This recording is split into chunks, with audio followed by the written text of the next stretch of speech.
Right, we've got to get on to serious stuff now. What's happening with rates? Is it 10% or 12%? Look, it's still 12%. We're working hard. Obviously, we've heard all the the hearings this week. So you know, from that, there's a whole lot of projects. We've got 2 weeks' time. The week starting Monday. What is it? The 27th something. We've got a week of deliberations. So that's when we'll have an opportunity to consider all the submissions. Obviously, as any annual plan, you want to take stuff out, but there's also a whole lot of ideas to go in. So we've got to look through each of those and figure it out. On the 10%, I'm very confident that we can get to 10%, you know, depending on the decisions we make.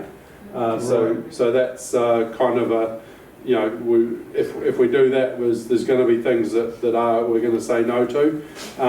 You know, I think, you know, just to put this in context, we have come in, we've made quite a significant change to the organisation. The organisation has responded, and you know, like, we're not where we want to be, but we're going through an organisational reset at the moment. That is quite hard. There's been 100 roles already disestablished out of the council, out of the 1,300 roles. 100? That's quite a few, isn't it? Yeah, there's 100. How many managers? Well, the first step was the 100. We're now doing a complete reset of the organisation around managers. So my understanding is we've got about 54 line managers at the moment. That will be significantly less in the next few months. So, you know, that's the sort of, I guess, response. Look, what I will say, and you know, to be completely upfront, we aren't where we want to be this year.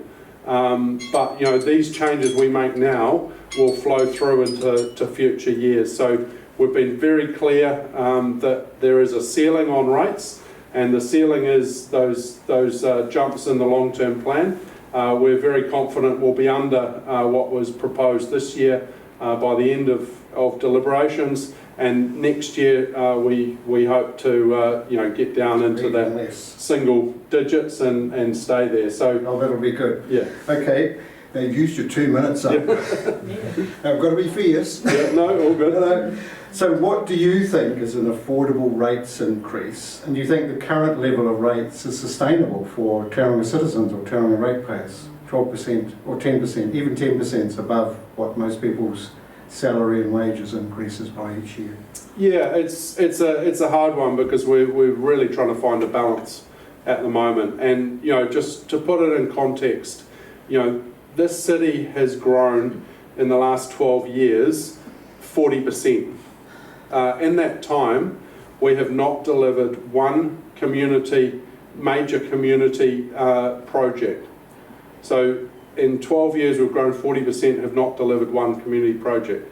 We opened Homeru, the new sports facility on Cameron Road, 4 new sports courts, 100% occupancy in peak times in the first week.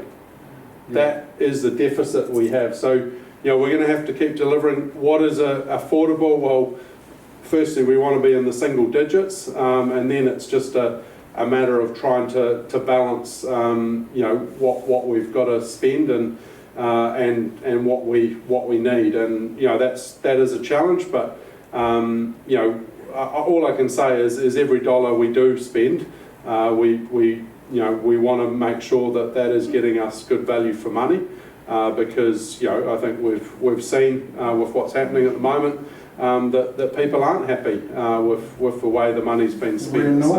We're not happy. Yeah, it's interesting you mentioned the new courts. I mean, we were 8 courts short, is what they estimated for Tauranga. So there's a huge demand for indoor courts. Are you thinking about keeping the Queen Elizabeth Youth Centre running? Because that's 3 courts there.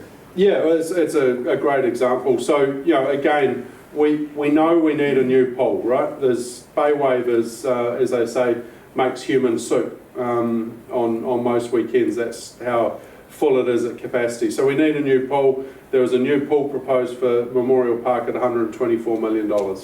So we came in and we said that does not sound like very good value for money.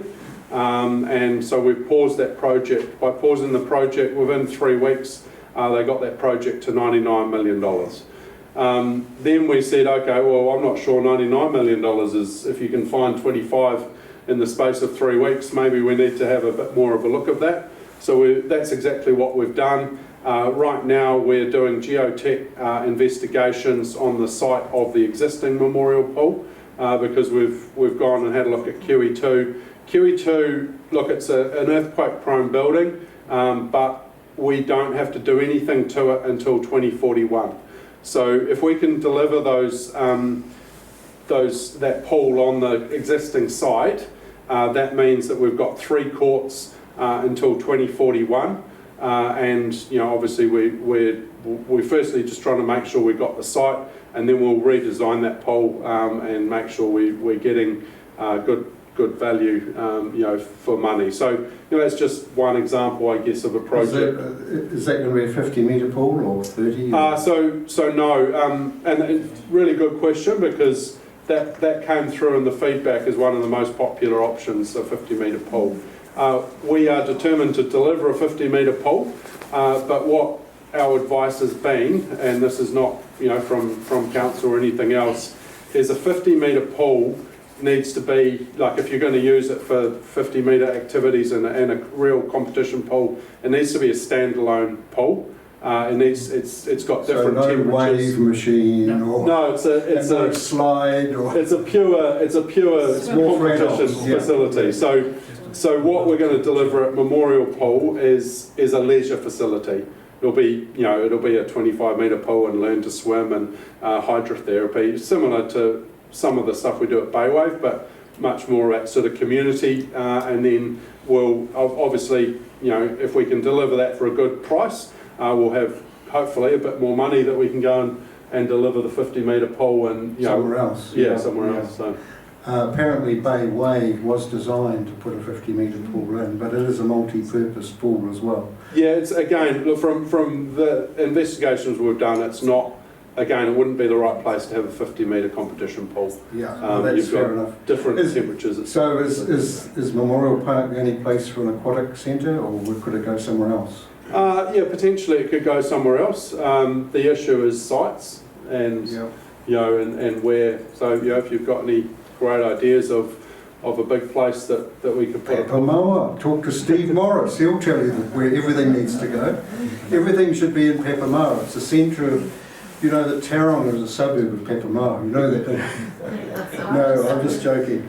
Well, the thing is, if you do have seismic problems at Memorial Park, then it's possibly better to put something like a pool somewhere else.